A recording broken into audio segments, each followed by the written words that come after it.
Now, I'm in the room. I called downstairs for a bucket of ice, $4. Dollar tip, $5. 2 hours later, I ordered a bottle of beer. Bottle of beer is $1.25. They put it in a bucket of ice. That's called up yours. I'm happy to be here. They treat me great. And when I came over here, they told me I could have any dressing room I wanted. Now, that was class.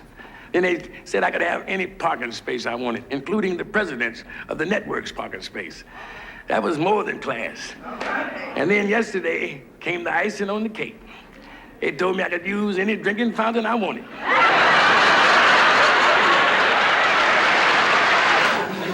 I love it. I mean, you know, this is America, man. Japanese can do pretty much anything they want to do, born and raised here, this and that.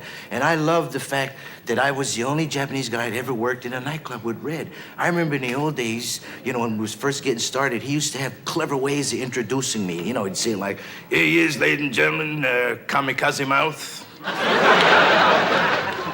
The world's shortest colored comedian. My friend, the albino pygmy." But you know, with his success, he's kind of mellowed, I guess. He's beautiful. And you notice he's getting a little darker, too. But he took me, and this could only happen in America, he took me to the Apollo Theater. Where is a Japanese guy in the whole world ever going to work the Apollo Theater? And, you know, he had a tough time convincing me. He says, "Oh, come on, Pag, just be yourself." I said, "Red, I ain't been Japanese since December 1941. Thank you very much, folks, and welcome to my show. I can't believe those words. My show. It can only happen in America. First, a Muslim minister becomes heavyweight champ of the world. Then a peanut farmer replaces a football player as president of the United States. So it's just natural progression that a dirty old man should get his own show. I'll tell you my trouble. I got the wrong doctor. You know my doctor, Dr. Vinny Boombats. That's my doctor. Yeah, I saw him last week. I told him I got a ringing in my ear. He said, "Don't answer it."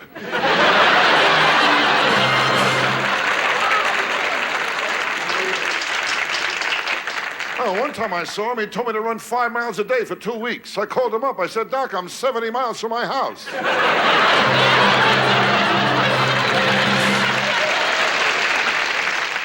I saw my dentist last week, too, another beauty. I said to him, "Doc, can you put in a new tooth to match my other teeth?" He put in a tooth with 4 cavities. I didn't like my dentist the first time I saw him. I said to him, "Look at my teeth, they're all getting yellow." He told me to wear a brown necktie. No, I tell you, last week was a rough week for me. I broke up my psychiatrist, too, last week. He told me I'm going crazy. I said to him, "If you don't mind, I'd like a second opinion." He said, "All right, you're ugly, too." I said, "Doc, it hurts when I do that." He said, "Don't do that."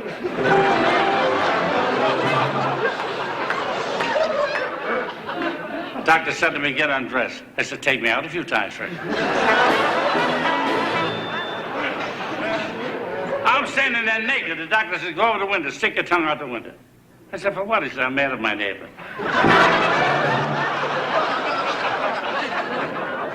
I said, "Doc, I got shingles. He tried to sell me aluminum siding." 4 o'clock in the morning, I'm sleeping. The sink in the room starts to drip. I pick up the phone. I call up the manager. "I got a leak in the sink." He says, "Go ahead." Well,